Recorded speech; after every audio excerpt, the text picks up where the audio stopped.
ब्रह्मा गुरुर्विष्णुः गुरुर्देवो महेश्वरः गुरुः साक्षात् परब्रह्म तस्मै श्री गुरवे नमः।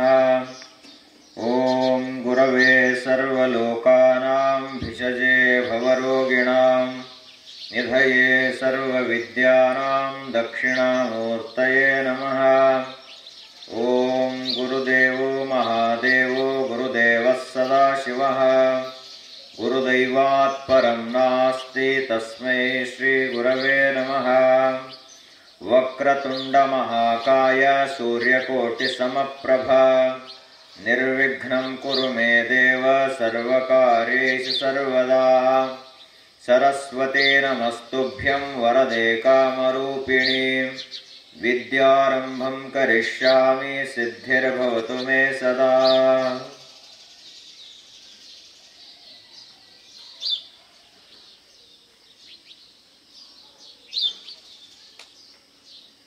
न तातो न माता न बन्धुर्न दाता न पुत्रो न पुत्री न भृत्यो न भर्ता न जाया न विद्या न मृत्युर्ममैव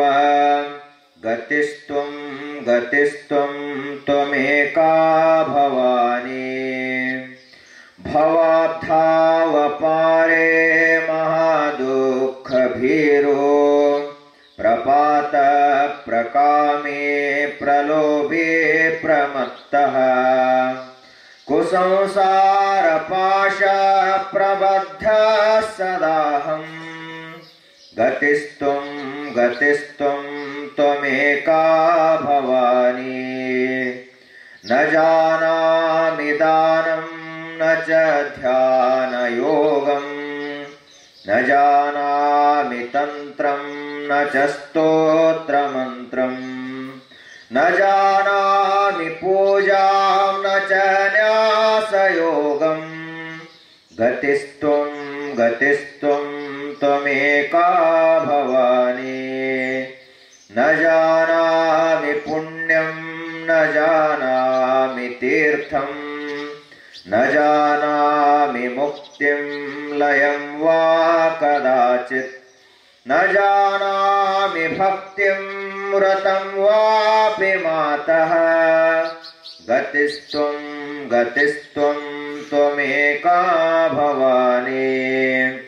कुकर्मे कुसंगे कुबुद्धे कुदासः कुलाचारहीनः कदाचारलीनः कुदृष्टे कुवाक्यप्रबन्धः सदाहं गतिस्त्वं त्वमेका भवानी। प्रजेशं रमेशं महेशं सुरेशं दिनेशं निशीथेश्वरं वा कदाचित् न जानामि चान्यत् सदाहं शरण्ये गतिस्त्वं त्वमेका भवानी। विवादे विषादे प्रमादे प्रवासे जले चानले पर्वते शत्रुमध्ये अरण्ये शरण्ये सदा मां प्रपाहि गतिस्त्वं त्वमेका भवानी। अनाथो दरिद्रो जरारोगयुक्तो महाक्षीणदीनः सदा जाड्यवक्त्रः विपत्तौ प्रविष्टः प्रनष्टः सदाहं गतिस्त्वं त्वमेका भवानी। गतिस्त्वं त्वमेका भवानी। गतिस्त्वं त्वमेका भवानी।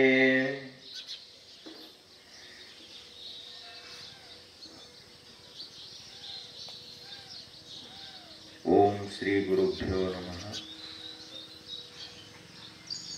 समस्त गुरु ಪರಂಪರೆಗೆ ಹಣೆಮಣಿದು ಜ್ಞಾನಯೋಗಿಗಳು, ವೈರಾಗ್ಯ ನಿಧಿಗಳು, ಪರಮ ಪೂಜ್ಯ ಬುದ್ಧೀಜಿಯವರ ಶ್ರೀಚರಣಗಳಿಗೆ ಭಕ್ತಿಯಿಂದ ನಮಿಸಿ ಶ್ರದ್ಧೆಯಿಂದ ಈ ಸತ್ಸಂಗಕ್ಕೆ ಆಗಮಿಸಿರುವ ತಮ್ಮೆಲ್ಲರಿಗೂ ನಮಸ್ಕಾರ.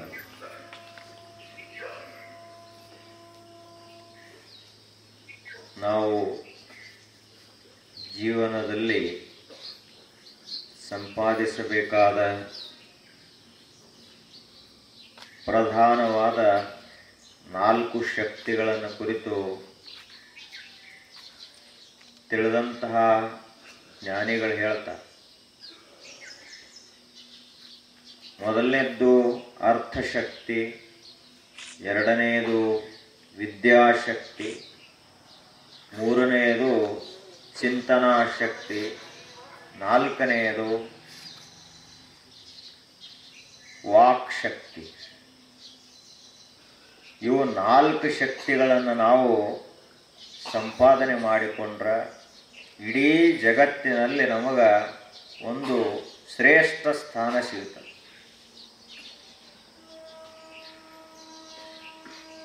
ಮೊದಲನೇದ್ದು ಅಂದ್ರೆ ದುಡಿಬೇಕು, ಆ ಬಳಿಕ ಸಂಪತ್ತು ತಾನೇ ಬರ್ತದೆ. ದುಡಿಯಲಾರದ ಮನುಷ್ಯನಿಗೆ ಸಂಪತ್ತು ಎಂದೂ ಪ್ರಾಪ್ತ ಆಗುವುದಿಲ್ಲ, ಸಿಗುವುದಿಲ್ಲ. ಆ ಬಳಿಕ ದುಡಿದದ್ದು ಬರೀ ತನಗಷ್ಟೇ ಅಲ್ಲ, ಸಮಾಜಕ್ಕಾಗಿ ಸ್ವಲ್ಪ ಆದರೂ ಕೊಡಬೇಕು. ಅಲ್ಲಿಂದ ಎರಡನೆಯದು ವಿದ್ಯಾ, ಜ್ಞಾನ ಬೇಕು ಮನುಷ್ಯನಿಗೆ. ವಿಜ್ಞಾನ ಇಲ್ಲ ಅಂದ್ರ ನಾವು ಜಗತ್ತು ತಿಳ್ಕೊಳಕ ಆಗುವುದಿಲ್ಲ. ಒಂದು ವೇಳೆ ನಮಗ ಅಕ್ಷರ ಜ್ಞಾನವೇ ಇಲ್ಲದೆ ಹೋಯ್ತು ಅಂದ್ರ ಏನು ಓದಲಿಕ್ಕಾಗುವುದಿಲ್ಲ, ಹೊಸದು ಏನದ ಅಂತ ತಿಳ್ಕೊಳಕ್ಕಾಗುವುದಿಲ್ಲ.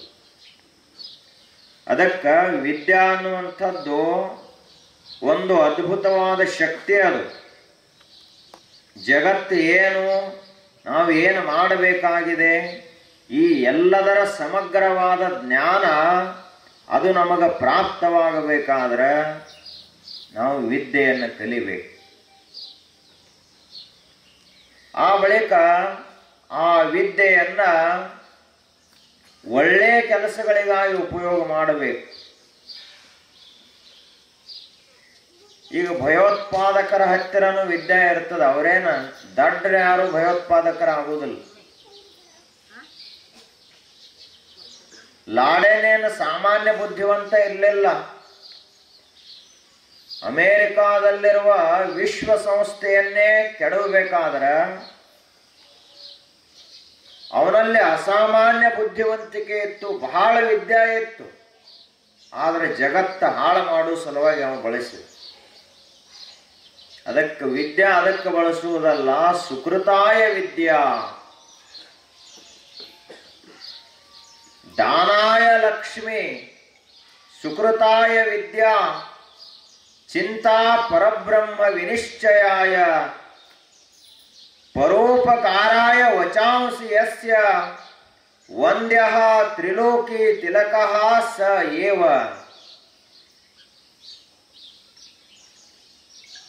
ಯಾವ ಮನುಷ್ಯನ ಬುದ್ಧಿ ಪರಮಾತ್ಮನನ್ನ ಕುರಿತಾಗಿ ಚಿಂತನೆ ಮಾಡ್ತದ, ಯಾವ ಮನುಷ್ಯನ ಬುದ್ಧಿ ದೇವರನ್ನ ಕುರಿತಾಗಿ ಚಿಂತಿಸ್ತದನೋ ಆ ಮನುಷ್ಯನೇ ಈ ಜಗತ್ತಿನಲ್ಲಿ ಧನ್ಯ. ಯಾಕೆ ಅಂದ್ರೆ ನಮಗ ಮನುಷ್ಯರಾಗಿ ಹುಟ್ಟಿದ್ದು ಬರೀ ಪ್ರಪಂಚ ಮಾಡುವ ಸಲುವಾಗಿ ಅಲ್ಲ. ಒಂದಿಷ್ಟಾದರೂ ನಾವು ಪರಮಾರ್ಥವನ್ನು ಮಾಡಬೇಕು. ಅಧ್ಯಾತ್ಮ ಅಂದ್ರೆ ಪ್ರಪಂಚದ ಒಂದು ಬಂಡೆಗೆ ಇದ್ದಂತೆ 2 ಕಡೆಗೇಲಿದ್ದಂತೆ ಇದು ಅಧ್ಯಾತ್ಮ ಅಂದ್ರೆ. ಬರೀ ಪ್ರಪಂಚನ ಮಾಡ್ತಾನ ಮನುಷ್ಯ ಅಂದ್ರೆ ಅದಕ್ಕೇನು ಅರ್ಥ ಇಲ್ಲ, ಗಾಡಿ ಸಾಗೋದಿಲ್ಲ ಮುಂದೆ. ಸ್ವಲ್ಪ ಧರ್ಮ ಅನ್ನುವ ಕಡೆಗೇಲು, ಪರಮಾರ್ಥ ಅಧ್ಯಾತ್ಮ ಅನ್ನುವ ಕಡೆಗೇಲು ಬೇಕು. ಒಂದಿಷ್ಟಾದ್ರೂ ದೇವರ ಪೂಜಾ ಮಾಡಬೇಕು, ಸ್ವಲ್ಪ ಆದ್ರೂ ದಾನ ಧರ್ಮ ಮಾಡಬೇಕು, ಸ್ವಲ್ಪ ಆದ್ರೂ ಆಧ್ಯಾತ್ಮಿಕ ಮಾತುಗಳನ್ನು ಕೇಳಬೇಕು. ಅವಾಗ ಜೀವನ ಸುರಳಿತವಾಗಿ ಸಾಗುತ್ತದೆ. ನಾಲ್ಕನೆಯ ಶಕ್ತಿಯನ್ನು ಕುರಿತು ಅವ್ರು ಹೇಳ್ತಾರ, ವಾಕ್ ಶಕ್ತಿ. ಇದು ಮಾತು ಅನ್ನುವಂಥದ್ದೇ ಒಂದು ದೊಡ್ಡ ಶಕ್ತಿ ಅದ. ಪರಮಾತ್ಮ ಇಡೀ ವಿಶ್ವದೊಳಗ ಮನುಷ್ಯನಿಗೆ ಮಾತ್ರ ತನ್ನ ಎಲ್ಲಾ ಭಾವನೆಗಳನ್ನ ವಿಚಾರಗಳನ್ನ ಹೊರಗೆ ಹಾಕುವಂತ ಒಂದು ಶಕ್ತಿ ಕೊಟ್ಟ. ಯಾವ ಪ್ರಾಣಿನೂ ಸಂಪೂರ್ಣ ತಮ್ಮ ಒಳಗೆ ಏನದ ಅದನ್ನು ಹೊರಗೆ ಹಾಕಲಕ್ಕ ಆಗುವುದಿಲ್ಲ. ಗಿಡ ಮರಗಳಿಗೆ ಮಾತಾಡೋ ಶಕ್ತಿನ ಇಲ್ಲ. ಪ್ರಾಣಿ ಪಕ್ಷಿಗಳ ಮಾತಾಡ್ತಾವ, ಆದ್ರ ಸೀಮಿತ ಪರಿಮಿತಿ ಒಳಗ. ಬರೀ ನನಗೆ ಹಸಿವಾಗಿದೆ ಅಂತ ಒಂದು ಪಕ್ಷಿ ಹೇಳ್ತದ ಕೂಗಿ, ಇನ್ನೊಂದು ಪಕ್ಷಿ ಹೇಳ್ತದ ನನಗೆ ಭಯ ಆಗ್ತದ, ಯಾವುದೋ ಪ್ರಾಣಿ ಬರ್ಲಾಗ್ತದ ಅಂತ ಹೇಳ್ತದ. ಹೀಗ ಕೆಲವೊಂದಿಷ್ಟು ಭಾವನೆಗಳನ್ನು ವ್ಯಕ್ತ ಮಾಡಲಿಕ್ಕೆ ಮಾತ್ರ ಅವು ಭಾಷೆಗಳನ್ನು ಉಪಯೋಗ ಮಾಡ್ತಾವ. ಆದರೆ ಮನುಷ್ಯ ಮಾತ್ರ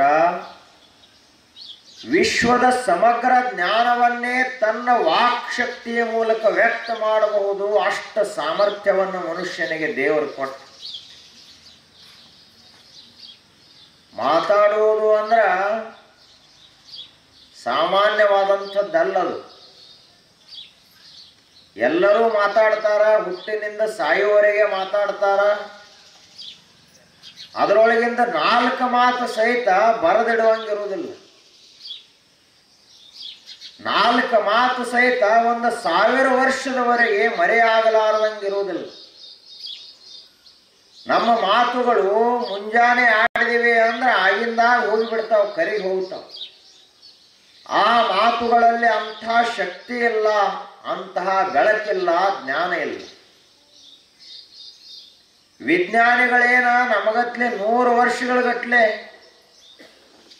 ನಮಗಟ್ಲೆ ತಾಸುಗಟ್ಲೆ ಮಾತಾಡೋದಿಲ್ಲ. ವಿಜ್ಞಾನಿಗಳು ಮಾತಾಡೋದು ಬರೀ 1-2 ಮಾತು ಆಡ್ತಾರ.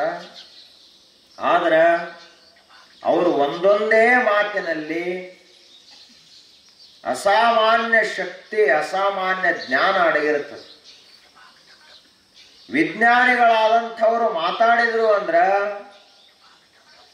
ಹಲವಾರು ಸಂಶೋಧನೆಗಳಾಗ್ತಾವ, ಹಲವಾರು ಪ್ರಕಾರದ ಆವಿಷ್ಕಾರಗಳು, ಸಂಶೋಧನೆಗಳು ಜಗತ್ತಿಗೆ ಉಪಯೋಗ ಆಗ್ತದೆ. ವಿಜ್ಞಾನಿಗಳು ಮಾತಾಡಿದ್ರು. ತತ್ವಜ್ಞಾನಿಗಳು ಮಾತಾಡಿದ್ರ ಜಗತ್ತಿಗೆ ಒಂದು ಹೊಸ ದರ್ಶನವೇ ಸಿಗುತ್ತದೆ. ಸಾಂಖ್ಯ, ಯೋಗ, ನ್ಯಾಯ, ವೈಶೇಷಿಕ, ಮೀಮಾಂಸಾ, ವೇದಾಂತಾದಿ ಷಡ್ದರ್ಶನಗಳು ಸಿಕ್ಕು. ಶೈವ, ವೈಷ್ಣವ, ಶಾಕ್ತ, ಗಾಣಪತ್ಯಾದಿ ಹಲವಾರು ಮತಗಳು ಸಿಕ್ಕು. ವೇದ ಉಪನಿಷತ್ತುಗಳೆಲ್ಲ ಮಾತುಗಳೇ. ಅದೇ ರೀತಿಯಾಗಿ ಭಗವದ್ಗೀತೆ ಕೂಡ ಒಂದು ಮಾತು. ಮಹಾಭಾರತ ಅನೇಕ ಮಾತುಗಳ ಒಂದು ಗುಚ್ಛ. ರಾಮಾಯಣ ಒಂದು ಮಾತಿನ ಸಂಗ್ರಹ. ಶಾಸ್ತ್ರ ಗ್ರಂಥಗಳೆಲ್ಲವೂ ಉಪಯುಕ್ತವಾದ ಮಾತುಗಳ ಸಂಗ್ರಹಗಳು. ಚಾಣಕ್ಯನು ಈ ದೇಶದೊಳಗೆ ಮಾತಾಡಿದ, ಒಂದು ರಾಜ್ಯವನ್ನು ಹೆಂಗ ಕಟ್ಟಬೇಕು, ಹೆಂಗ ನಡೆಸಬೇಕು, ಒಂದು ರಾಜ್ಯವನ್ನ ಯಾವ ರೀತಿಯಾದಂಥ ಉಪಾಯಗಳನ್ನು ಬಳಸಬೇಕು, ಅವೆಲ್ಲವುಗಳನ್ನ ತನ್ನ ಮಾತಿನ ಮೂಲಕ ಹೇಳಿದ ಚಾಣಕ್ಯ. ಅಲ್ಲವ ಪ್ರಭುದೇವರು ಮಾತನಾಡಿದರು, ಜಗತ್ತಿನ ಜನರ ಮನಸ್ಸಿನಲ್ಲಿರುವಂಥ ಎಲ್ಲಾ ಭ್ರಮ ಹೊರಟು ಹೋಗಿ ಎಲ್ಲರೂ ಏನಾದ್ರು ಅಂದ್ರ ಅತ್ಯಂತ ಸ್ವಚ್ಛ ಮನಸ್ಸಿನ ಸಂತರಾದರು. ಅದಕ್ಕ ನಾವು ಮಾತಾಡ್ತೀವಿ, ಮಹಾತ್ಮರು ಮಾತಾಡ್ತಾರೆ.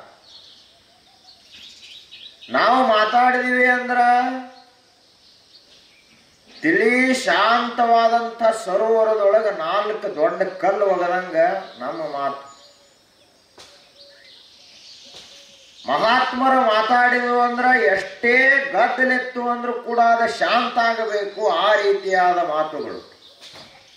ಅದಕ್ಕ ಪರೋಪಕಾರಾಯ ವಚಾಂಸಿ ಯಸ್ಯ, ಯಾವ ಮನುಷ್ಯನ ಮಾತಿನೊಳಗ ಜ್ಞಾನ ಇದೆಯೋ, ಯಾವ ಮನುಷ್ಯನ ಮಾತಿನಲ್ಲಿ ಅಂಥ ಸಾಮರ್ಥ್ಯ ಇದೆಯೋ, ಜಗತ್ತಿಗೆ ದಾರಿ ತೋರಿಸುವಂಥ ಗುಣ ಇದೆಯೋ, ಆ ಮನುಷ್ಯ ಸಾಮಾನ್ಯನಲ್ಲ.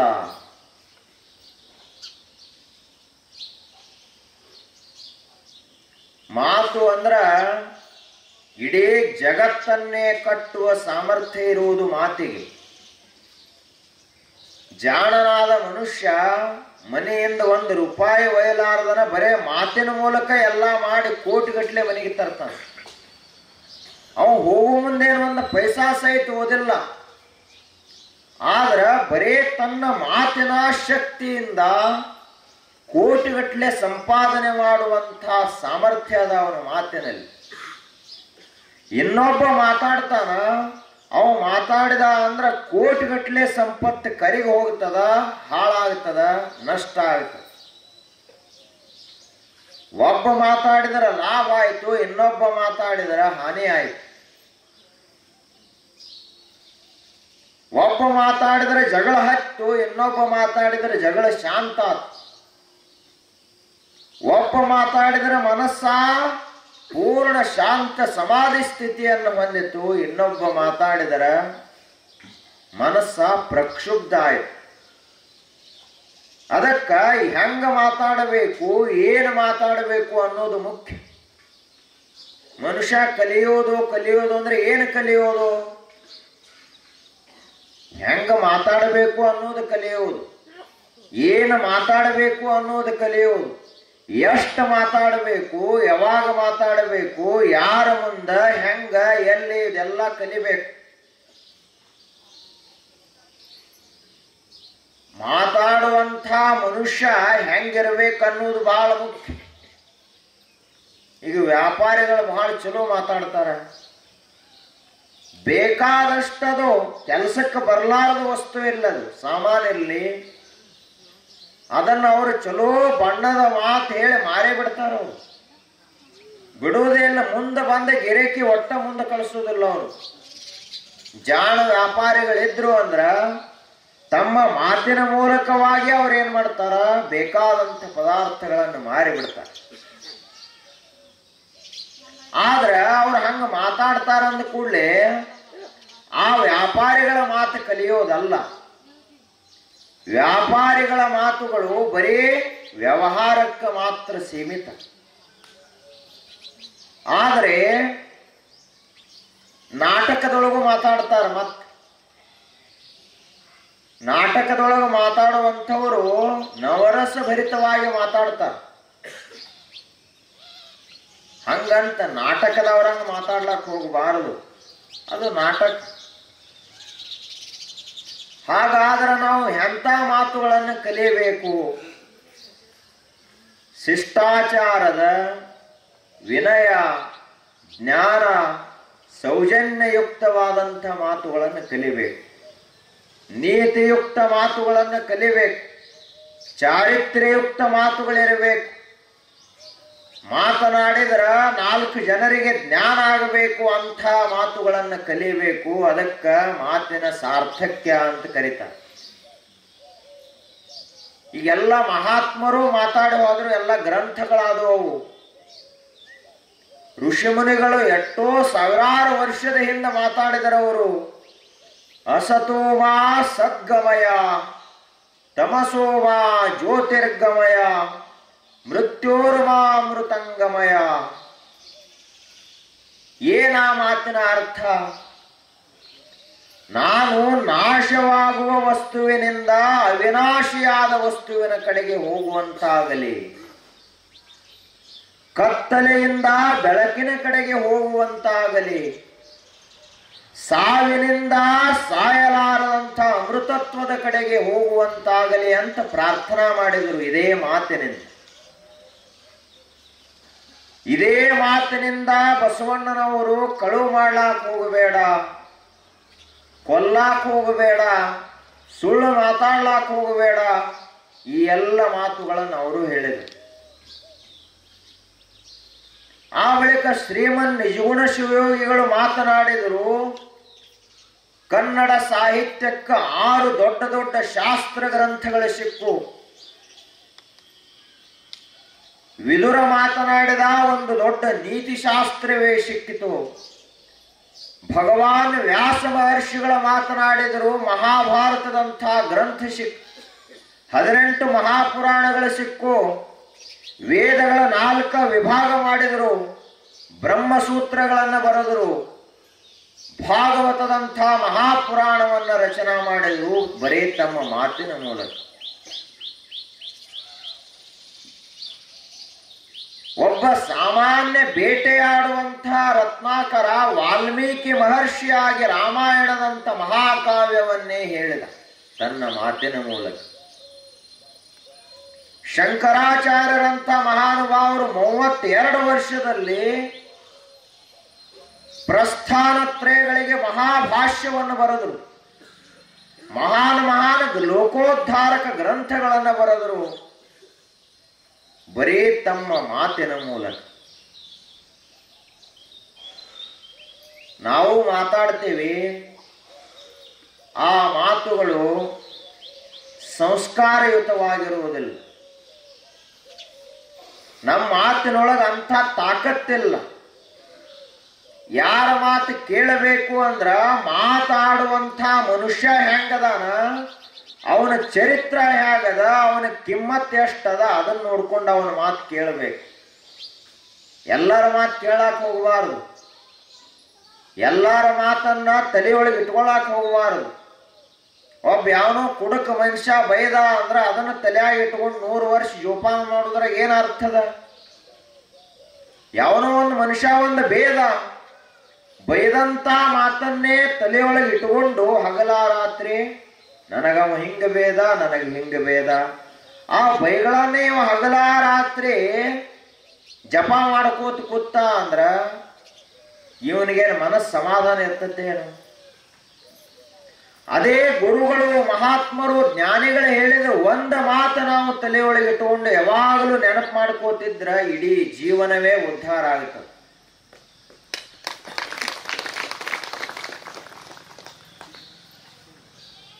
ನಮ್ಮ ತಿಳುವಳಿಕೆ ಬೆಳಿಬೇಕು.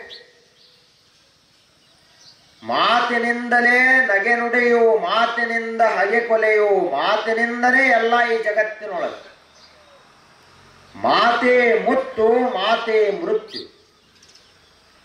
ಮಾತನಾಡಿದೀವಿ ಅಂದ್ರ ಕೆಲವೊಬ್ರು ಮಾತನಾಡಿದ್ರ ಮುತ್ತಾಡಿದಂಗ ಆಡ್ತಾರ, ಕೆಲವೊಬ್ರು ಮಾತನಾಡಿದ್ರು ಅಂದ್ರೆ ಜಗಳ ಹತ್ತಾರ. ಅದಕ್ಕ ಮಾತನಾಡುವಂಥದ್ದು ಬಹಳ ಮುಖ್ಯ. ಮಾತನಾಡ್ಲಿಕ್ಕೂ ಕೂಡ ಕಲಿಬೇಕಾಗ್ತದೆ. ಹೆಂಗ ಮಾತಾಡಬೇಕು ಅಂತ ಕಲಿಬೇಕು. ಅದನ್ನು ಕಲಿಯೋದು ಯಾವಾಗ? ಸಣ್ಣ ವಯಸ್ಸಿನಲ್ಲಿ ಬಹಳ ಹೆಚ್ಚಿಗೆ ಕಲಿಬೇಕು. ಅದಕ್ಕ ಸಣ್ಣ ವಯಸ್ಸಿನಲ್ಲಿ ಮಕ್ಕಳಿರ್ತಾರೆ, ಅವರಿಗೆ ಚಲೋ ಮಾತಾಡುವಂಥ ಜನರ ನಡು ಓದಿ ಬಿಡಬೇಕು. ಅವರನ್ನು ಒಂದು 8-10 ವರ್ಷ ಚಲೋ ಮಾತಾಡೋದು ಕಲ್ತು ಮನೆಗೆ ಬರ್ತಾರೆ.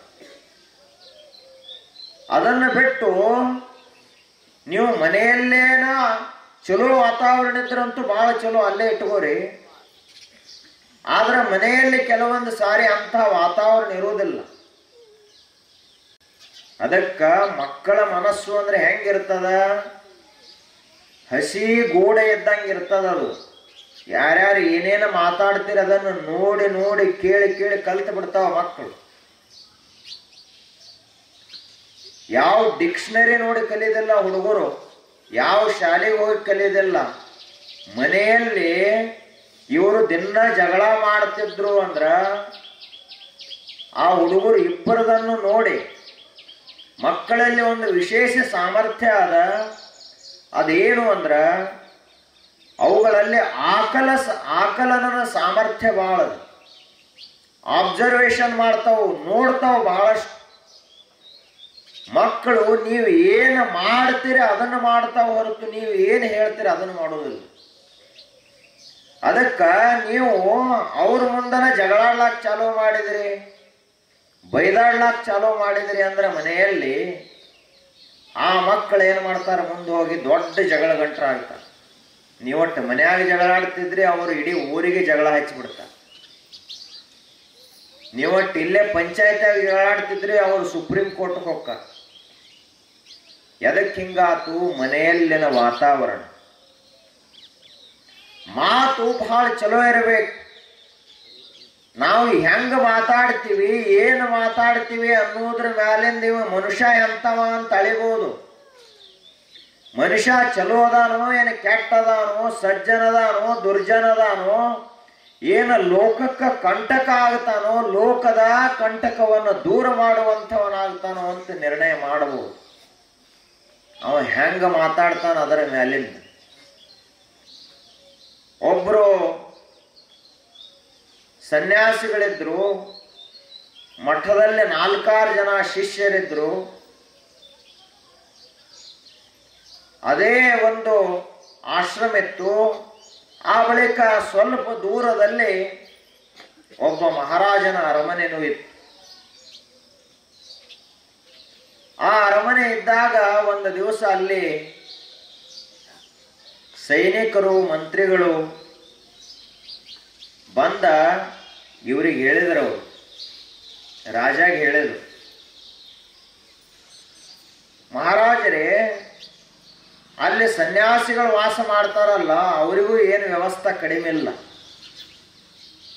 ನಮಗೇನು ವ್ಯವಸ್ಥೆ ಆದ, ಮಂತ್ರಿಗಳಿಗೆ, ರಾಜರಿಗೆ ಏನು ವ್ಯವಸ್ಥೆ ಆದಲ್ಲ, ಸನ್ಯಾಸಿಗಳಿಗೆ, ಸಾಧುಗಳಿಗೂ ಅದೇ ವ್ಯವಸ್ಥೆ ಆದ. ನಮಗವ್ರಿಗೆ ಏನು ವ್ಯತ್ಯಾಸ ಅದ?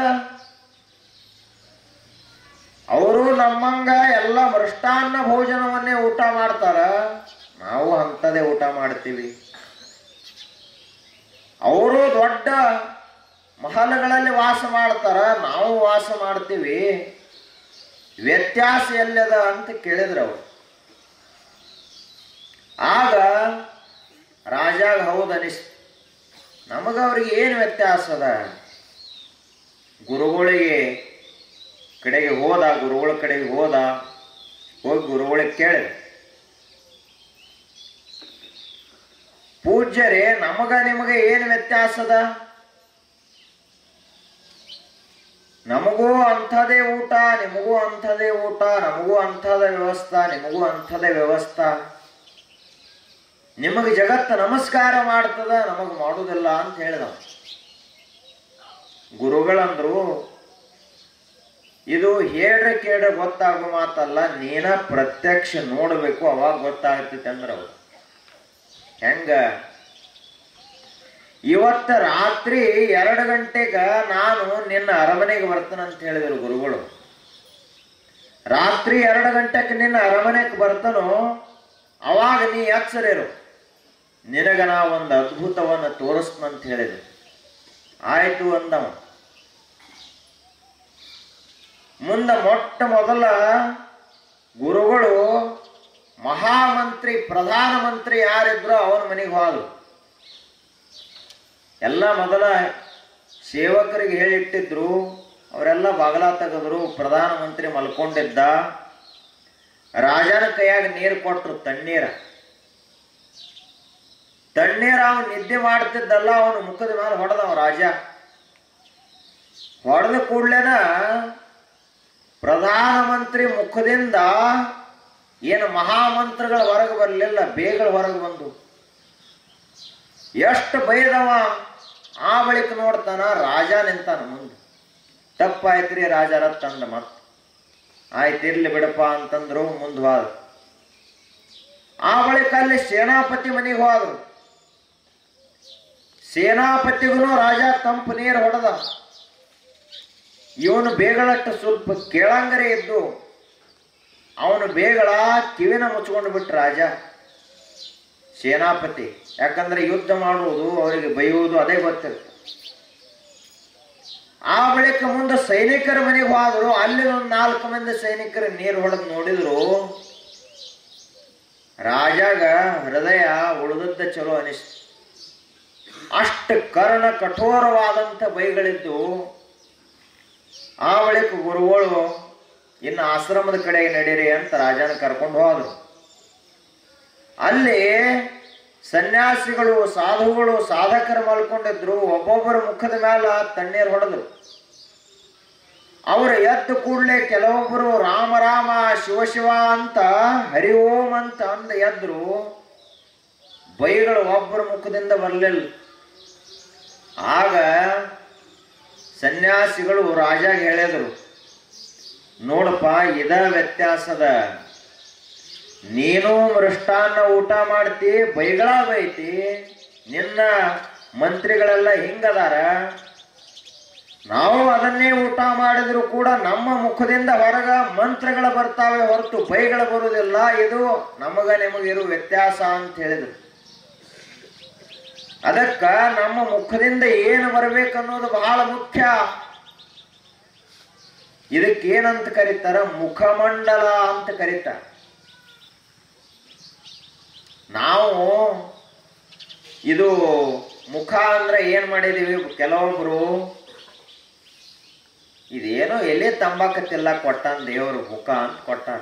ಕೆಲವೊಬ್ರು ತಿಳ್ಕೊಂಡಾರ ಎಲೆ ಅಡಿಕೆ ತಿಲ್ಲಕ್ ಕೊಟ್ಟಾನ ದೇವರು, ಊಟ ಮಾಡ್ಲಕ್ ಕೊಟ್ಟಾನ ಬಾಯಿ ಅಂತ ತಿಳ್ಕೊತಾರ. ಆದ್ರ ಒಂದು ಗೊತ್ತಿರ್ಲಿ, ಈ ನಾಲಿಗೆ ಮೇಲೆ ಸಾಕ್ಷಾತ್ ಸರಸ್ವತಿ ದೇವಿಯ ವಾಸ ಇರ್ತದೆ. ಸರಸ್ವತಿ ಏನು ಗುಡ್ಯಾಗೂ ಇಲ್ಲ, ಶಾಲೆ ಒಳಗೂ ಇಲ್ಲ, ಎಲ್ಲಿ ಇಲ್ಲ ಸರಸ್ವತಿ. ಸರಸ್ವತಿಯ ವಾಸ ಇರುವುದೇ ನಾಲಿಗೆ ಮ್ಯಾಲ. ಯಾವ ಮನುಷ್ಯನ ಮ್ಯಾಲ ಆ ಸರಸ್ವತಿಯ ಕೃಪಾ ಆಗ್ತದನೋ ಆ ಮನುಷ್ಯನೇ ಒಬ್ಬ ಕಾಳಿದಾಸನಾಗ್ತಾನ. ಆ ಮನುಷ್ಯನೇ ಒಬ್ಬ ಶ್ರೇಷ್ಠ ವಿಜ್ಞಾನಿ ಆಗ್ತಾನ, ತತ್ವಜ್ಞಾನಿ ಆಗ್ತಾನ. ಅದಕ್ಕ ನಮ್ಮ ನಾಲಿಗೆ ಸ್ವಚ್ಛ ಇರಬೇಕು. ನಾಲಿಗೆ ಮ್ಯಾಲ ಜ್ಞಾನದ ಮಾತುಗಳು ಹರಿದಾಡಬೇಕೇ ಹೊರತು ಅಜ್ಞಾನದ ಮಾತುಗಳಲ್ಲ. ಮನೆಯಲ್ಲಿ ತಾಯಿ ಹೆಂಗ ಮಾತಾಡ್ತಾಳ ಅನ್ನೋದ್ರ ಮ್ಯಾಲಿಂದ ಮಕ್ಕಳು ಬೆಳಿತಾವ. ಮನೆಯಲ್ಲಿ ಅಪ್ಪ ಹೆಂಗ ಮಾತಾಡ್ತಾನ, ಏನು ಮಾತಾಡ್ತಾನ ಅನ್ನೋದ್ರ ಮ್ಯಾಲಿಂದ ವಾತಾವರಣ ತಯಾರಾಗ್ತದೆ. ಅದಕ್ಕ ಮಾತಾಡೋದು ಬಹಳ ಮುಖ್ಯ. ಕಟ್ಟಿ ಕುಂತ ಮಾತಾಡ್ತಾರ, ಅವು ಬೇರೆ ಹರಟಿ ಮಾತುಗಳು. ಆ ಮಾತುಗಳೇನು ಹಿಡಿದಿಡುವಂಥ ಮಾತುಗಳಲ್ಲ, ನೆನಪಿಡುವ ಮಾತುಗಳು ಅಲ್ಲ. ಆದರೆ ಮಹಾತ್ಮರ ಮಾತುಗಳನ್ನು ನಾವು ನೆನಪಿಡಬೇಕು. ಅವುಗಳಲ್ಲಿ ಏನಿರ್ತದ? ಲೋಕಕ್ಕೆ ಉಪಕಾರ ಮಾಡುವಂಥ ಗುಣ ಇರ್ತದ. ನಾವು ಕೂಡ ಮನುಷ್ಯರೇ ಇದ್ದೀವಿ, ಮಹಾತ್ಮರು ಮನುಷ್ಯರೇ ಇದ್ರು. ಆದ್ರ ಅವ್ರು ಅಷ್ಟು ದೊಡ್ಡವರಾದ್ರು ಜಗತ್ತಿನಲ್ಲಿ ನಾವು ಇನ್ನ ಸಣ್ಣವರಾಕೂತ್ ಹೊಂಟಿದೀವಿ. ಎದಕ್ಕ? ನಮ್ಮ ನಡವಳಿಕೆ ಸರಿ ಇಲ್ಲ, ನಮ್ಮ ಮಾತು ಸರಿ ಇಲ್ಲ. 1856ನೇ ಇಸ್ವಿಯಲ್ಲಿ ಈ ದೇಶದೊಳಗ ಭಯಂಕರ ಬರಗಾಲ, ಭೀಕರ ಬರಗಾಲ ಇತ್ತು. ಆ ಬರಗಾಲದ ಸಂದರ್ಭ ಅಂದ್ರೆ ಏನೂ ಇರುವುದಿಲ್ಲ. ದನ ಕರುಗಳಿಗೆ ಮೇವಿಲ್ಲ, ಕುಡಿಯಲಿಕ್ಕೆ ನೀರಿಲ್ಲ, ಯಾರಿಗೆ ಒಂದು ತುತ್ತು ಅನ್ನಿಲ್ಲ. ಎಲ್ಲ ಭೀಕರ ಬರಗಾಲದಿಂದ ತತ್ತರಿಸಿ ಹೋಗಿತ್ತು. ಆ ಸಂದರ್ಭದೊಳಗ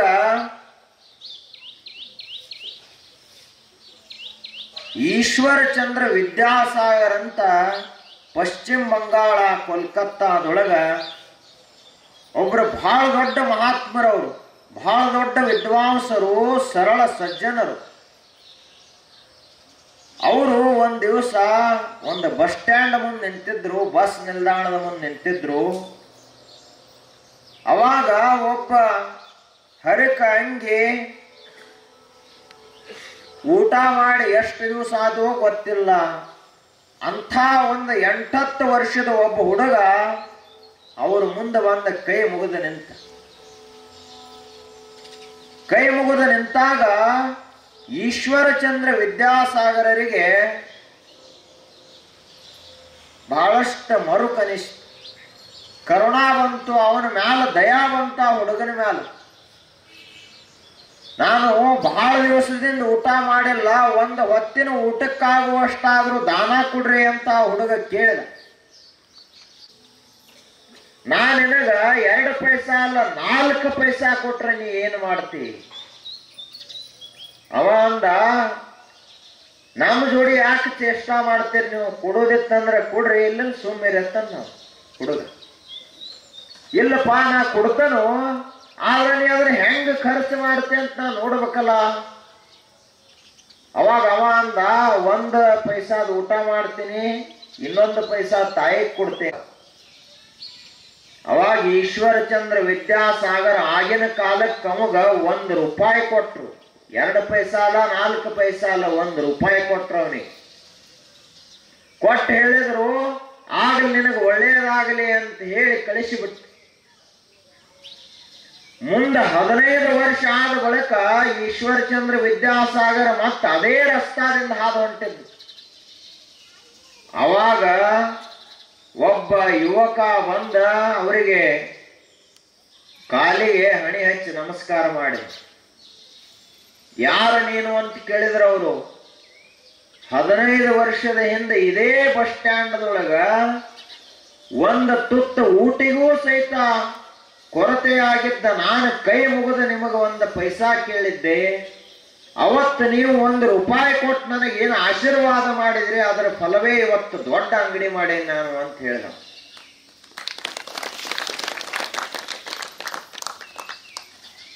ಮಹಾತ್ಮರು ಎಂಥ ಕೃತಿಗಳನ್ನ ಮಾಡ್ತಾರ, ಎಂಥ ಒಳ್ಳೆಯ ಮಾತುಗಳನ್ನ ಆಡ್ತಾರ. ಲೋಕಕ್ಕೆ ಒಳ್ಳೆಯ ಊರುಗೋಲಾಗಬೇಕೇ ಹೊರತು ಆ ಊರುಗೋಲ ಕಸುಗಳವರಾಗಬಾರದು. ಕಣ್ಣೀರು ಒರೆಸವರಾಗಬೇಕೇ ಹೊರತು ಕಣ್ಣೀರು ಬರೆಸವರಾಗಬಾರದು. ಮನೆಯೊಳಗ ದೀಪ ಹಚ್ಚವರಾಗಬೇಕೇ ಹೊರತು ದೀಪ ಆರಿಸುವಂಥವ್ರು ಎಂದೂ ಆಗಬಾರದು. ಅದು ಮನುಷ್ಯ ಧರ್ಮ, ಅದು ಸನಾತನ ಧರ್ಮ, ಅದು ಮಹಾತ್ಮರ ಧರ್ಮ.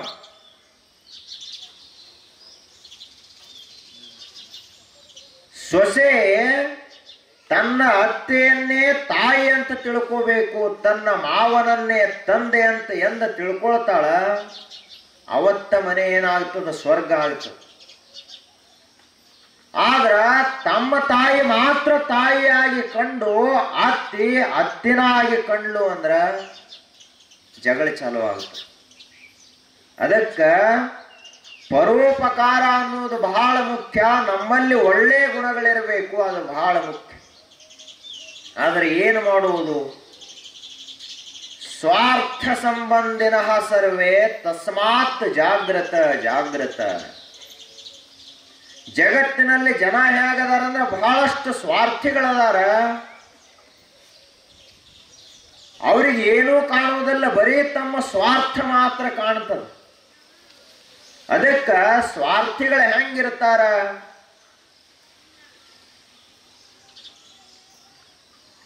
ಒಬ್ಬ ಮಧ್ಯಮ ವರ್ಗ ಅಂದ್ರೆ ಅಷ್ಟು ಬಹಳ ಶ್ರೀಮಂತನೂ ಅಲ್ಲ, ಬಹಳ ಬಡವನೂ ಅಲ್ಲ, ಒಂದು ನೌಕರಿ ಮಾಡ್ತಿದ್ದವ. ಮಾಡುವಾಗ ಅವನಿಗೆ ತನಗೆ ಎಷ್ಟು ಆ ನೌಕರಿಗೆ ತಕ್ಕಂಗ ಪಗಾರ ಬರ್ತಿತ್ತು. ಒಂದ 10-15 ವರ್ಷ ನೌಕರಿ ಮಾಡಿದ ಬಳಿಕ ಅವನಿಗೆ ಅನಿಸ್ತು, ಎಷ್ಟು ದಿವಸ ಬಾಡಿಗೆ ಮನೆಯಾಗಿರುವುದು, ಒಂದು ಸ್ವಂತ ಮನೆ ಇರಬೇಕು ಅಂತಂದ. ಅವೆರಡು ದೊಡ್ಡ ಕೆಲಸ ನಿಮ್ಮ. ಏನು? ಒಂದು ಮನೆ ಕಟ್ಟುವುದು, ಒಂದು ಮದುವೆ ಮಾಡೋದು. ಇವೆರಡು ಮಾಡ್ರಿ ಅಂದ್ರೆ ಮುಗಿದ ಕೆಲಸ ನಿಮ್ಮದು. ಮದುವೆ ಮಾಡ್ರಿ ಅಂತೂ ಮುಗಿದ ಕೆಲಸ, ಪೂರ್ಣ ನಾವು ಆರಾಮಾದೀವಿ ನೋಡ್ರಿ ಅಂತ ಹೇಳ್ತಾ. ಹಂಗ ಇವ 15 ವರ್ಷ ನೌಕರಿ ಮಾಡಿದ ಬಳಿಕ ಒಂದ ದೊಡ್ಡ ಮನೆ ಕಟ್ಟಬೇಕು ವಿಜಾಪುರದೊಳಗ ಅಂತ ವಿಚಾರ ಮಾಡಿದ. ಆಯ್ತು, ಮನೆ ಕಟ್ಟಬೇಕಂದ್ರೆ ಏನು? 100 ರೂಪಾಯಿ 1000 ರೂಪಾಯಿದೊಳಗೆ ಮನೆ ಆಗುತ್ತದೆ? ಲಕ್ಷ ಗಟ್ಟಲೆ ಖರ್ಚು ಮಾಡಬೇಕು. ಮೊದಲ ಜಾಗಕ್ಕೆ ರೊಕ್ಕ ಹಾಕಬೇಕು, ಜಾಗ ಖರೀದಿ ಮಾಡಬೇಕು. ಆ ಬಳಿಕ ಎಲ್ಲಾ ಪ್ರಕಾರದ ಕಟ್ಟಡ ಸಾಮಗ್ರಿಗಳನ್ನು ತರಬೇಕು, ಎಲ್ಲ ಆಳಕಾಳಗಳಿಗೆ ಪಗಾರ ಕೊಡಬೇಕು. ಕಟ್ಟಡ ಅಂದ್ರೆ ಸಾಮಾನ್ಯ ಅಲ್ಲ, ರೊಕ್ಕದಿಂದ ಕಟ್ಟಡ ಆಗ್ತದ. ತಾ ಎಷ್ಟು ದುಡ್ದಿದ್ದ ಎಲ್ಲ ಆ ಕಟ್ಟಡಕ್ಕೆ ಹಾಕಿದ, ಸಾಲಿಲ್ಲ. ಮತ್ತೆ ಬ್ಯಾಂಕ್ನಿಂದ ಸಾಲ ಮಾಡಿತಾನ, ಅದು ಸಾಲಿಲ್ಲ. ಆ ಬಳಿಕ ಬಂಧು ಬಾಂಧವರು ತನ್ನ ಗೆಳೆಯರು ಎಲ್ಲೆಲ್ಲಿದ್ರು ಅಲ್ಲಿಂದೂ ಸಾಲ ತಂದ ಮನೆಗೆ ಹಾಕಿದ. ಆಯ್ತು, ಇಟ್ಟು ಕಟ್ಟಡ ಕಟ್ಟೋದ್ರೊಳಗಾಗಿ ಅವನಿಗೆ ಸಾಕಾಗಿ ಹೋಯ್ತು.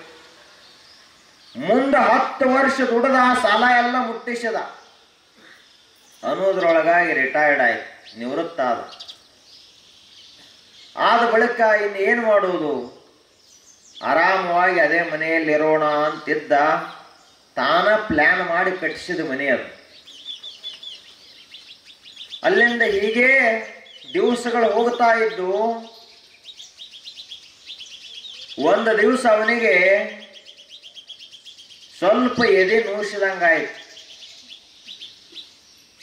ದವಾಖಾನೆಗೆ ಹೋಗಿ ತೋರಿಸಿದ್ರೆ ಅವ್ರು ಹೇಳಿದ್ರು, ಇಲ್ಲ, ನಿಮಗ ಸ್ವಲ್ಪ ಚಿಂತೆ ಹೆಚ್ಚಾಗಿ ಹೃದಯ ಸ್ವಲ್ಪ ಏನಾಗೈತೆ ಅಂದ್ರೆ ದುರ್ಬಲ ಆಗ್ಯದ. ಆರೋಗ್ಯ ನೋಡ್ಕೊಂಡು ವಿಚಾರ ಮಾಡ್ಕೊಂಡು ನೀವು ಯಾವುದೇ ಕೆಲಸ ಮಾಡ್ರಿ ಅಂತ ಅವ್ರು ಹೇಳಿದರು. ಹಾರ್ಟ್ ಅಟ್ಯಾಕ್ ಆಗೋ ಸಾಧ್ಯತೆ ಅದ, ಸ್ವಲ್ಪ ಎಚ್ಚರಿಕೆಯಿಂದ ಇರ್ರಿ ಅಂತ ಹೇಳಿದ್ರು ಅವ್ರು ಡಾಕ್ಟ್ರು. ಮಗನಿಗೆ ಫೋನ್ ಮಾಡಿದ. ಮಗ ಬೆಂಗಳೂರೊಳಗಿದ್ದವ, ನೌಕರಿ ಮಾಡ್ಕೊಂಡು. ಮರುದಿವಸ ಟ್ರೈನಿಗೆ ಬಂದ ಹುಡುಗ. ಬಂದೆಲ್ಲ ವಿಚಾರ ಮಾಡಿದ. ಅಪ್ಪಗೆ ಹೇಳಿದ, ಇಲ್ಲಿ ಯಾಕೆ ಹಳ್ಳಿ ಅಂತ ವಿಜಾಪುರದೊಳಗೆ ಯಾಕೆ ಇರ್ತಿ ಅಂತ ಹೇಳಿದವ.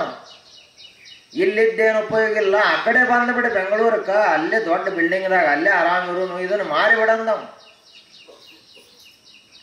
ಇವ ಅಂದ, ನಾನು ನನ್ನ ಜೀವಮಾನದೊಳಗೆ ಒಂದು ಏನಾದರೂ ದೊಡ್ಡ ಕೆಲಸ ಮಾಡಿದರೆ ಈ ಮನೆ ಕಟ್ಸೇನಿ, ಈ ಮನೆಗಾಗಿ ಪೈಸಾ ಖರ್ಚು ಮಾಡೇನಿ, ಇದನ್ನು ಬಿಟ್ಟು ಹೆಂಗೆ ಬರುದು ಅಂತ ಅವಂದ.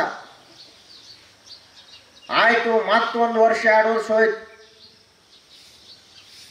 ಆ ಬಳಿಕ ಇವ್ರ ಮನೆ ಅವ್ರಿಗೆ ಕಾಲ ಹಿಡಿದು ಅವರಿಗೆ ಅಡಿಗೆ ಮಾಡ್ಲಾಕ್ ಬರುವಲ್ದು, ಮನ್ಯಾಗ ಕೆಲಸ ಮಾಡ್ಲಾಕ್ ಬರುವಲ್ದು. ಅವಾಗ ಮಗ ವಿಚಾರ ಮಾಡಿದ, ಇವರು ನಮ್ಮ ಕಡೆಗನ ಇದ್ರೆ ಆರಾಮ ಇರ್ತಾರಂತ ಮತ್ತ ಅವ್ರ ಅಪ್ಪಗೆ ಫೋನ್ ಮಾಡಿದ. ನೀ ಏನೋ ಮಾಡಿ ಒಟ್ಟು ಮನಿ ಮಾರಿಬಿಡು, ಈ ಕಡೆ ಬೆಂಗಳೂರಿಗೆ ಬಂದು ಬಿಡು ಅಂತ ಹೇಳಿದವ್ರ ಮಗ. ಆಯ್ತು, ಇವಂಗೂ ಅದು ಹೌದು ಅನಿಸಿದ ಬಳಿಕ ಮನೆ ಮಾರುವುದು ಅಂತ ನಿರ್ಣಯ ಮಾಡಿದ. ಎಲ್ಲ ಜಾಹೀರಾತು ಕೊಟ್ಟ, ಎಲ್ಲರಿಗೂ ಹೇಳಿದ, ಮನೆ ಮಾರುವುದದ, 20 ಲಕ್ಷಕ್ಕಿಂತ ಹೆಚ್ಚು ಬತ್ತಂದ್ರೆ ಈ ಮನೆ ಕೊಡ್ತೀವಿ ಅಂತ ಹೇಳಿದ. ಆಯ್ತು, ಅಲ್ಲಿಂದ ಬಂದವರೆಲ್ಲ ಮನೆ ನೋಡೋರು, ಮನೆ ಹಳೇದಾಗಿತ್ತಿದು, ಇದಕ್ಕೆ ಯಾಕೆ 20 ಲಕ್ಷ 10 ಲಕ್ಷದಾಗ ಬರ್ತೈತೆ ಅಂತ ಹೇಳಿ ಹೋಗೋರು. ಇನ್ನೊಬ್ಬ ಬಂದ, ಪ್ಲಾನ ಸರಿಯಾಗಿಲ್ಲಿ ಮನೆದತ್ತಂದ, ಇನ್ನೇನು ಕೆಡೋಲಕ್ಕೆ ಬರ್ತೈತೆ ಏನು ಪ್ಲಾನ್, ಏನೋ ಅವ್ರಿಗೆ ಬೇಕಾದಂಗ ಅವ್ರು ಹಾಕಿ ಕಟ್ಟಿಸ್ಯಾರ, ಪ್ಲಾನ್ ಸರಿಯಾಗಿಲ್ಲ. ಇನ್ನೊಬ್ಬ ಬಂದ, ವಾಸ್ತು ತಲೆಯಾಗಿತ್ತವ ಭಾಳ. ಅವಂದ, ಮನೆಯೆಲ್ಲ ಕಟ್ಟ್ಯಾರ, ಕಿಡಿಕಿ ಭಾಳ ಸಣ್ಣದವ ಅಂದವ. ಅಡಿಗೆ ಮನೆ ಈಶಾನ್ಯ ದಿಕ್ಕಿಗೆ ಕಟ್ಟ್ಯಾನ, ಇದು ಪೂಜಾದ ಮನೆ ಹೋದ ಆಗ್ನೇಯ ದಿಕ್ಕಿಗೆ ಕಟ್ಟ್ಯಾನ. ಉಲ್ಟಾ ಪಲ್ಟಾ ಆಗ್ಯದ, ನಮಗೆ ಇಲ್ಲಿ ಸರಿ ಎಲ್ಲಕ್ಕಾಗೋದಿಲ್ಲ, ಮನೆ ಬ್ಯಾಡ ಅಂತಂದು ಹೋದ್ರ ಅವರೆಲ್ಲ. ಮನೆ ಕಟ್ಟಿಸೋರಿಗೆ ಗೊತ್ತು, ಬಂದು ನೋಡಿ ಹೇಳೋರಿಗೆ ಏನು ಹೋಗಿರ್ತದ. ಅದಕ್ಕೆ ಅವರು ಇಷ್ಟೆಲ್ಲ ಅಂದ ಕೂಡಲೇ ಇವನಿಗೆ ಚಿಂತೆ ಹೆಚ್ಚಾತ ಮತ್ತಷ್ಟು. ಏನು ಮಾಡೋದಿನ್ನ, ಕೊನೆಗೆ ಒಂದು ಉಪಾಯ ಮಾಡಿದವ. ಏನು, ಇನ್ನು ದೇವರಿಗೆ ಹರಕೆ ಹೊಡಬೇಕಂದವ. ಮನುಷ್ಯರ ಕಡೆ ಕೆಲಸ ಆಗುದಿಲ್ಲ ಅಂದ. ತಿರುಪತಿ ತಿಮ್ಮಪ್ಪ ಶ್ರೀಮಂತರ ದೇವರವ, ತಿಮ್ಮಪ್ಪನಿಗೆ ಹರಕೆ ಹೊತ್ತ. ಏನ್ ಹರಕೆ, ದೇವರ ಈ ಮನೆಯನ್ನ 20 ಲಕ್ಷಕ್ಕಿಂತ ಹೆಚ್ಚಿಗೆ ಮಾರಿಸಿದಿ ಅಂದ್ರ ಅರ್ಧ ರೇಟ್ ಏನಿರ್ತದ ಪೂರ ನಿನಗ ಕೊಟ್ಟು ಬಿಡ್ತಂದ. 10 ಲಕ್ಷಕ್ಕೆ ಮಾರಿತು ಅಂದ್ರೆ 10 ಲಕ್ಷ ತಿಮ್ಮಪ್ಪಗ, 10 ಲಕ್ಷ ಇವಾಗ.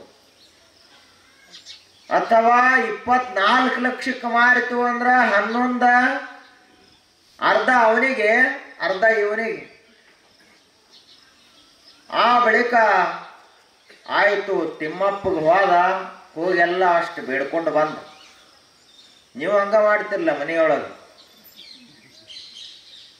101 ತೆಂಗಿನಕಾಯಿ ಹೊಡಿತನು, ಆ ಬಳಿಕ ಎಷ್ಟು ಸೋಮವಾರ ಉಪವಾಸ ಮಾಡ್ತಾನೋ, ಉಪವಾಸ ಮಾಡ್ತಾರೋ ಏನು ಮಾಡ್ತಾರೋ ಗೊತ್ತಿಲ್ಲ, ಹರಿಕೆ ಹೊರ್ತಾರ.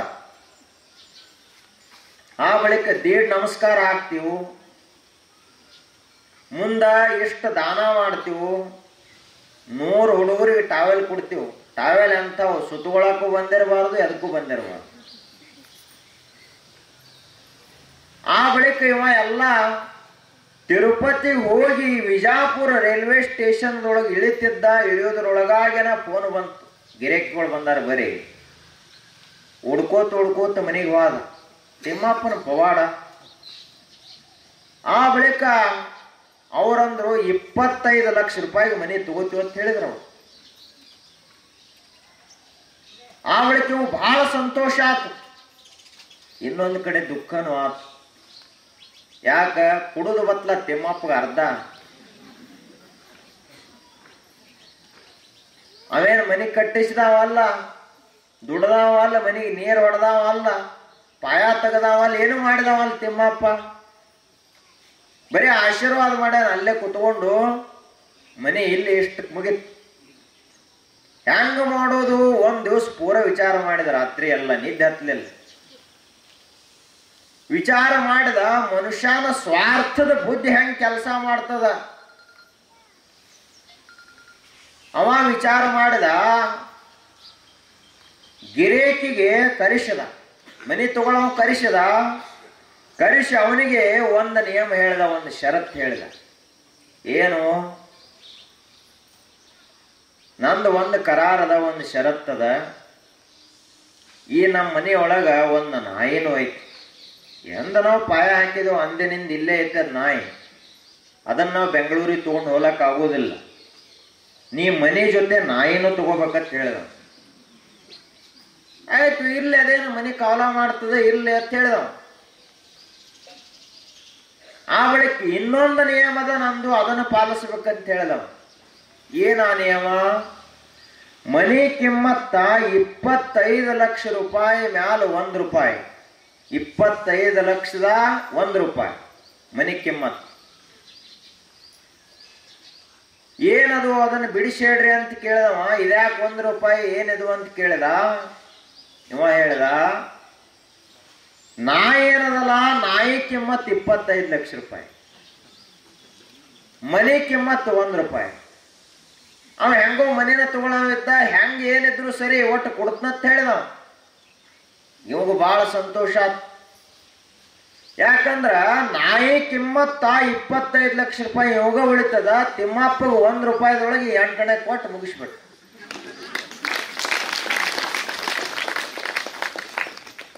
ತಿಮ್ಮಪ್ಪ 50 ಪೈಸಾದಾಗ ಅಲ್ಲೇ ಕೂತವ. ಇಲ್ಲಿ ಇವನಿಗೇನಾಯ್ತು? 25 ಲಕ್ಷ ರೂಪಾಯಿ ಉಳಿತು. ಎದರಿಂದ? ಸ್ವಾರ್ಥದ ಬುದ್ಧಿ. ನಾವು ಬುದ್ಧಿ ಅಂದ್ರೆ ಹಿಂಗ್ ಕೆಲಸ ಮಾಡ್ತಾವ, ಸ್ವಾರ್ಥದ ಬುದ್ಧಿ. ಯಾವ ವಿಜ್ಞಾನದ ಸಹಿತ ಇಟ್ಟು ಚಲೋ ತಲೆ ಓಡುದಿಲ್ಲ. ಒಂದ್ ವೇಳೆ ಇಷ್ಟು ಚಲೋ ತಲೆ ಓಡಿದ್ದು ಅಂದ್ರೆ ಎಲ್ಲರೂ ನೊಬೆಲ್ ಪ್ರಶಸ್ತಿ ತಗೋತಿದ್ರು, ಅವರು ಎಲ್ಲರೂ ಭಾರತ ರತ್ನ ತಗೋತಿದ್ರು. ಆದ್ರ ಸ್ವಾರ್ಥ, ಪರೋಪಕಾರ ಮಾಡುವುದಕ್ಕಾಗಿ ನಾವು ಅಷ್ಟು ಬಹಳ ವಿಚಾರ ಮಾಡುವುದಿಲ್ಲ. ನಮಗ ಬೇಕಾಗಿ ಬಂತು ಅಂದ್ರ ನೂರಾರು ರೀತಿಯ ಕಾಯ್ದೆ ಕಾನೂನ, ಎಲ್ಲಾ ರೀತಿಯ ನೀತಿ ನಿಯಮ ಎಲ್ಲ ತಂದು ಹಚ್ತೀವಿ. ಆದರೆ ಮಾತನ್ನೋದು ಬಹಳ ಮುಖ್ಯ. ಮಾತಿನಲ್ಲಿ ಏನಿರಬೇಕು? ದಯಾ ಇರಬೇಕು, ಕರುಣಾ ಇರಬೇಕು. ದಯವಿಲ್ಲದ ಧರ್ಮ ಅದಾವುದಯ್ಯ? ಧರ್ಮ ಅಂದ್ರನ ದಯಾ, ದಯಾ ಅಂದ್ರನ ಧರ್ಮ. ದಯವೇ ಬೇಕು ಸಕಲ ಪ್ರಾಣಿಗಳೆಲ್ಲರಲ್ಲಿ, ದಯವೇ ಧರ್ಮದ ಮೂಲವಯ್ಯ. ಧರ್ಮ ಅಂದ್ರೆ ಏನ? ಧರ್ಮದ ಮೂಲ ಯಾವುದು ಅಂತ ಕೇಳಿದ್ರೆ ದಯಾ ಅದ. ಒಂದು ವೇಳೆ ಆ ಮನುಷ್ಯ ಆಹಾರದೊಳಗ ಮಾಂಸಾಹಾರಿಯಾಗಿದ್ದ ಅಂದ್ರ ಅವ ಎಷ್ಟು ಪೂಜಾ ಮಾಡಿದ್ರು ವ್ಯರ್ಥ. ಅವ ಎಷ್ಟು ದಾನ ಧರ್ಮ ಮಾಡಿದ್ರು ವ್ಯರ್ಥ. ಅಂಥ ಮನುಷ್ಯ ಎಷ್ಟು ತೀರ್ಥ ಕ್ಷೇತ್ರಗಳಿಗೆ ಹೋದ್ರೂ ಕೂಡ ವ್ಯರ್ಥ. ಧರ್ಮ ಅಂದ್ರೆ ಏನು, ಎದಕ್ಕೆ ಧರ್ಮ ಅಂತ ಕರೀತಾರ? ಮೊದಲ ನಾವು ಏನು ಊಟ ಮಾಡ್ತೀವಿ ಅನ್ನೋದು ಬಹಳ ಮುಖ್ಯ. ಹಿಂದಿನ ನೀವು ಪೂಜಾರೆ ಮಾಡು ಹಂಗ ಮಲ್ಕೊಂಡರೆ ಮಲ್ಕೊ, ಒಟ್ಟ ಗುಡಿಗೆ ಹೋಗದಿದ್ರು ಏನು ಚಿಂತಿಲ್ಲ. ಆದ್ರ ನಮ್ಮ ತಾಟದೊಳಗ ಎಂದಿಗೂ ಕೂಡ ಸಸ್ಯಾಹಾರ ಬಿಟ್ಟು ಬೇರೆ ಬರಬಾರದು. ಅದಕ್ಕ ಧರ್ಮ ಅಂತ ಕರೀತಾರ, ಅದಕ್ಕ ಪರೋಪಕಾರ ಅಂತ ಕರೀತಾರ, ಅದಕ್ಕ ನೀತಿ ಅಂತ ಕರೀತಾರ. ಇದನ್ನು ನಾವು ಪಾಲಿಸಬೇಕು. ಇನ್ನ ಎರಡನೇದು ಸುಳ್ಳು ಹೇಳಕ್ ಹೋಗಬಾರ್ದು ಒಟ್ಟ. ಅದೊಂದೇ ಕೆಟ್ಟ ಚಟ ಬಿತ್ತು ಬಹಳಷ್ಟು ಕಲಿಯುಗದೊಳಗೆ. ಎಲ್ಲ ಸುಳ್ಳು ಹೇಳೋರ ಸಂಖ್ಯೆ ಹೆಚ್ಚಾತ. ಮಷೀನ್ಗಳು ಸತ್ಯ ಹೇಳ್ತಾವ, ಮನುಷ್ಯ ಸುಳ್ಳು ಹೇಳ್ತಾವ. ಮೊಬೈಲ್ ಒಟ್ಟ ಸುಳ್ಳು ಹೇಳೋದಿಲ್ಲ, ಕಂಪ್ಯೂಟರ್ ಒಂದಿಷ್ಟು ಸುಳ್ಳು ಹೇಳೋದಿಲ್ಲ. ಆದ್ರೆ ಮನುಷ್ಯ 1% ಸಹಿತ ಸತ್ಯ ಹೇಳೋದು ಕಡಿಮೆ ಆಗ್ಯದ. ಸುಳ್ಳು ಹೇಳೋದಂದ್ರೆ ಏನು ಅನಾಯಾಸ ಅಂತ ನಾವು ತಿಳ್ಕೊಂಡು ಬಿಟ್ಟಿದ್ದೀವಿ. ಒಂದ ಸುಳ್ಳು ಹೇಳಿದ್ದಕ್ಕಾಗಿ ಧರ್ಮರಾಜ ನರಕ ದರ್ಶನ ಆಯಿತು ಅಂತ ಹೇಳ್ತಾ. ಬರೀ ಒಂದು ಸುಳ್ಳು ಹೇಳಿದ ಗುರುಗಳಿಗೆ. ಅಶ್ವತ್ಥಾಮೋ ಹತಃ ನರೋವಾ ಕುಂಜರಃ. ದ್ರೋಣಾಚಾರ್ಯರು ಅವರು ದೇಹ ಬಿಡ್ತಿರ್ಲಿಲ್ಲ, ಬಹಳ ಶೂರವೀರರಿದ್ರು. ಆದ್ರ ಅವರು ದೇಹ ಬಿಡಬೇಕಾಗಿತ್ತು ಅಂದ್ರ ಅಶ್ವತ್ಥಾಮ ಅನ್ನುವಂಥ ಒಂದು ಆನೆ ಸತ್ತದ ಅಂತ ಜೋರಾಗಿ ಹೇಳಿದ. ಆನೆ ಸತ್ತದಂತ ಸಾವಕಾಶ ಹೇಳಿದ. ಅಶ್ವತ್ಥಾಮೋ ಹತಃ ಅಂತ ಜೋರಾಗಿ ಹೇಳಿದ. ಅಶ್ವತ್ಥಾಮ ಅನ್ನುವಂಥವ ಸತ್ತಾನ, ಏನು ಮನುಷ್ಯ ಅದಾನೋ ಏನು ಆನೆ ಆಯ್ತು ಅಂತ ಸಾವಕಾಶ ಹೇಳಿದ. ಅವಾಗ ದ್ರೋಣಾಚಾರ್ಯರು ಅಶ್ವತ್ಥಾಮ ಅಂದ್ರೆ ಅವ್ರ ಮಗ, ಬಹಳ ಪ್ರೀತಿ ಇದ್ರ ಅವನ ಮ್ಯಾಲ, ಶಸ್ತ್ರ ತ್ಯಾಗ ಮಾಡಿ ದೇಹ ಬಿಟ್ಟು ಅವರು ಎಲ್ಲ ಭೀಮ ಹೇಳಿದ ಅಶ್ವತ್ಥಾಮ ಸತ್ತ ಅಂತ ಕೇಳಿಲ್ಲ ದ್ರೋಣಾಚಾರ್ಯರು. ಅರ್ಜುನ ಹೇಳ್ದ ಕೇಳಿಲ್ಲ, ಎಲ್ಲರೂ ಹೇಳಿದ್ರೆ ಕೇಳಿಲ್ಲ. ಯಾವಾಗ ಧರ್ಮರಾಜ ಈ ಮಾತನ್ನ ಹೇಳಿದನೋ ಇದು ಸುಳ್ಳು ಇರ್ಲಾಕಿಲ್ಲ ಅಂತ ಅವ್ರು ನಂಬಿದರು. ಅದಕ್ಕವ ಒಂದು ಸುಳ್ಳು ಹೇಳಿದ್ರಿಂದ ಅವನಿಗೆ ನರಕ ದರ್ಶನ ಆಯ್ತು. ಇನ್ನು ಜೀವನ ಪೂರ್ತಿ ದಿನ ಕಿಲೋಗಟ್ಲೆ ಸುಳ್ಳು ಹೇಳೋರು ನಾವು. ನಮಗ ಎಲ್ಲಿ ಓದಿಡಬೇಕು, ಯಾವ ದರ್ಶನ ಆಗ್ಬೇಕು ವಿಚಾರ ಮಾಡಿ.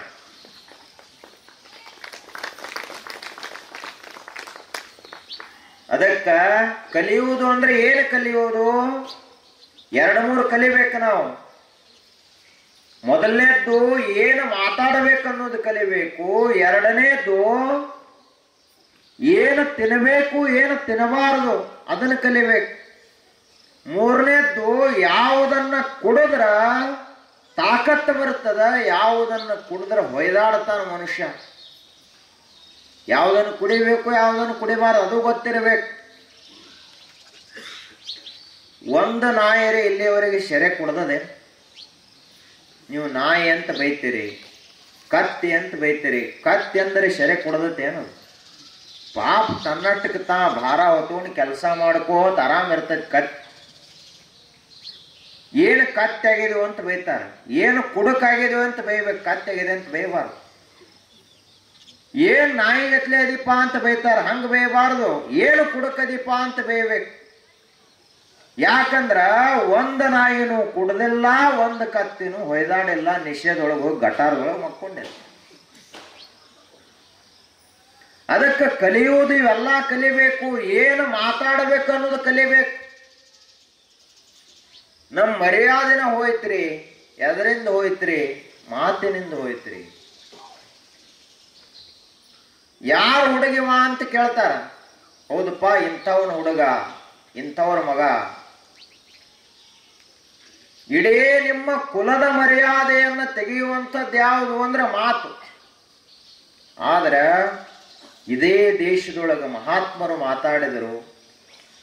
ಭಾಷಾಸು ಮುಖ್ಯ ಮಧುರ ದಿವ್ಯ ಗೀರ್ವಾಣ ಭಾರತಿ ತಸ್ಮಾಧಿ ಕಾವ್ಯಂ ಮಧುರಂ ತಸ್ಮಾದಪಿ ಸುಭಾಷಿತಂ. ಮಾತಾಡಿದ್ರ ಆರಿದ ದೀಪ ಹತ್ತಬೇಕು, ಅಳುವಂಥವನ ಮುಖ ನಗಬೇಕು. ಚಿಂತಾಕ್ರಾಂತನಾದಂಥ ಮನುಷ್ಯ ಚಿಂತಾಮುಕ್ತನಾಗಬೇಕು. ಭಯಗ್ರಸ್ತನಾದ ಮನುಷ್ಯ ಅಭಯವಂತನಾಗಬೇಕು. ಧೈರ್ಯಹೀನನಾದ ಮನುಷ್ಯ ಧೈರ್ಯವಂತನಾಗಬೇಕು. ಅದಕ್ಕೆ ಮಾತು ಅಂತ ಕರೀತಾರೆ.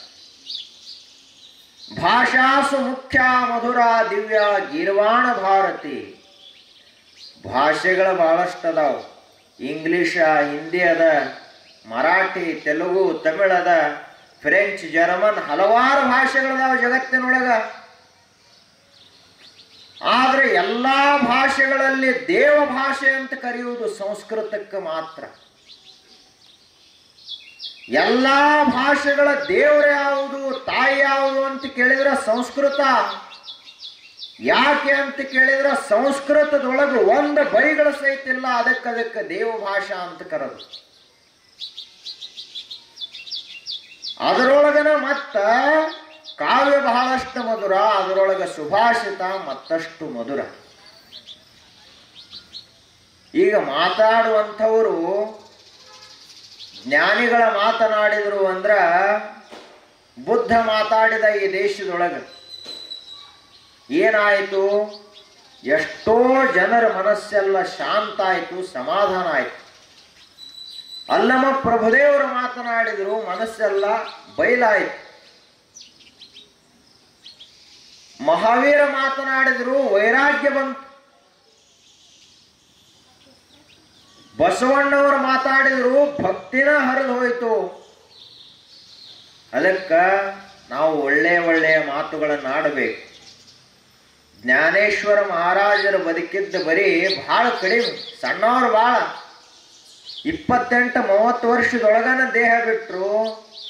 ಅಷ್ಟರೊಳಗಾಗಿ ಅವರು ಏನು ಮಾತನಾಡಿದ್ರು ಅದು ಇವತ್ತಿಗೂ ಕೂಡ ಜ್ಞಾನೇಶ್ವರಿ ಗ್ರಂಥ ಎಲ್ಲರೂ ತಲೆ ಮೇಲೆ ಹೊತ್ಕೋತಾರೆ, ಜ್ಞಾನಿಗಳೆಲ್ಲರೂ. ಅದನ್ನು ಎಂಥ ಮಾತಾಡಿರಬಾರ್ದ ಹುಡುಗ.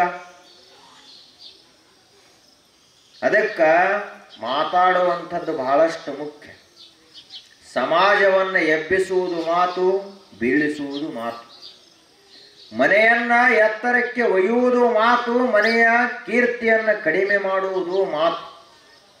ಸಮಾಜದಲ್ಲಿ ಸ್ಥಾನಮಾನ ಸಿಗುವುದು ಮಾತಿನಿಂದ, ಸಮಾಜದಲ್ಲಿ ಒಡಕುಂಟಾಗುವುದು ಮಾತಿನಿಂದ. ಬ್ರಿಟಿಷರು ಒಡೆದದ್ದು ಎದರಿಂದ? ಮಾತಿನಿಂದ ಒಡೆದು ಹೋದ್ರೆ ದೇಶವನ್ನು.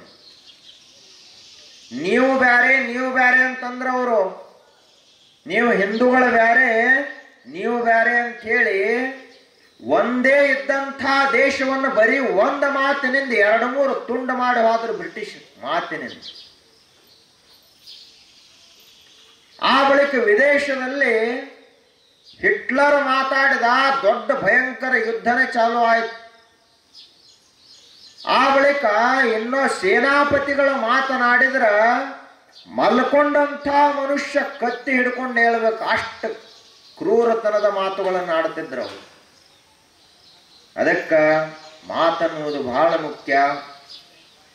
ಪರೋಪಕಾರಾಯ ವಚಾಂಸಿ ಯಸ್ಯ ವಂದ್ಯ ತ್ರಿಲೋಕಿ ತಿಲಕಃ ಸ ಏವ. ಹಿಂಗ ಮಾತಾಡಿದ ಮನುಷ್ಯ ಅಂದ್ರ 3 ಲೋಕಗಳಲ್ಲಿ ಅಥವಾ ಜಗತ್ತಿನಲ್ಲಿ ಆ ಮನುಷ್ಯ ತಿಲಕಪ್ರಾಯನಾಗ್ತಾನೆ, ಕಿರೀಟಪ್ರಾಯನಾಗ್ತಾನೆ. ಎಲ್ಲಾ ಜನರು ಅವನ ಕಡೆಗೆ ನೋಡುವಂಗಾಗ್ತಾನ. ಮನುಷ್ಯ ಬೈಕೋತಿದ್ದ ಅಂದ್ರೆ ಯಾರು ಅವನನ್ನು ನೆನೆಸುವುದಿಲ್ಲ, ಅಥವಾ ಜಗಳ ಮಾಡ್ಕೋತಿದ್ದ ಅಂದ್ರೆ ಯಾರು ಅವನನ್ನು ಬಯಸುವುದಿಲ್ಲ. ಯಾವ ಮನುಷ್ಯ ಸಮಾಧಾನವಾಗಿರ್ತಾನ, 4 ಜ್ಞಾನದ ಮಾತುಗಳನ್ನು ಹೇಳ್ತಾನ, ಅವನ ಮಾತೆಲ್ಲರೂ ಕೇಳ್ತಾರ. 4 ಪ್ರಧಾನ ಶಕ್ತಿಗಳಿವು ಜೀವನದೊಳಗೆ. 4 ನಾವು ಗಳಿಸ್ಬೇಕು. ಮೊದಲನೇದ್ದು ಅರ್ಥಶಕ್ತಿ, ಅಂದ್ರೆ ಸಂಪತ್ತು ಗಳಿಸಬೇಕು, ಸ್ವಲ್ಪ ದಾನ ಮಾಡಬೇಕು. 2ನೇದು ವಿದ್ಯಾಶಕ್ತಿ, ಜ್ಞಾನವನ್ನು ಗಳಿಸಬೇಕು, ಆ ಬಳಿಕ ಒಳ್ಳೆ ಕೆಲಸ ಮಾಡಬೇಕು ಜ್ಞಾನದಿಂದ. 3ನೇದು ನಮ್ಮ ಬುದ್ಧಿಶಕ್ತಿ, ಅದನ್ನು ಸ್ವಲ್ಪ ದೇವರನ್ನು ತಿಳಿಯುವುದಕ್ಕಾಗಿ, ಜಗತ್ತನ್ನು ತಿಳಿಯುವುದಕ್ಕಾಗಿ ಬಳಸಬೇಕು. 4ನೇದು ವಾಕ್ ಶಕ್ತಿ, ಅದನ್ನ ಎದಕ್ಕಂದ್ರೆ ಜಗತ್ತಿನಲ್ಲಿ ಜ್ಞಾನ ಪ್ರಸಾರ ಮಾಡುವುದಕ್ಕಾಗಿ ನಾವು ಆ ಮಾತನ್ನು ಬಳಸಬೇಕು. ಇಷ್ಟು ಮಾಡಿದರೆ ನಮ್ಮ ಜೀವನ ಸಾರ್ಥಕ ಆಗುತ್ತದೆ. 4 ದಿವಸಗಳ ಕಾಲ ಇಲ್ಲಿ ಸತ್ಸಂಗ ನಡೀತು. ತಾವೆಲ್ಲ ಮುಂಜಾನೆ ಸಮಯ ಮಲ್ಕೊಳ್ಳೋ ಹೊತ್ತು ತಣ್ಣಗೆ ಮಕ್ಕಳು ಹೊತ್ತಿನಾಗ ಎದ್ದು ಇಂಥ ತಂಡ್ಯಾಗ ಬಂದು ಇಲ್ಲಿ ಕುಂಡ್ರುದು ಇದು ಒಂದು ದೊಡ್ಡ ತಪಸ್ಸು.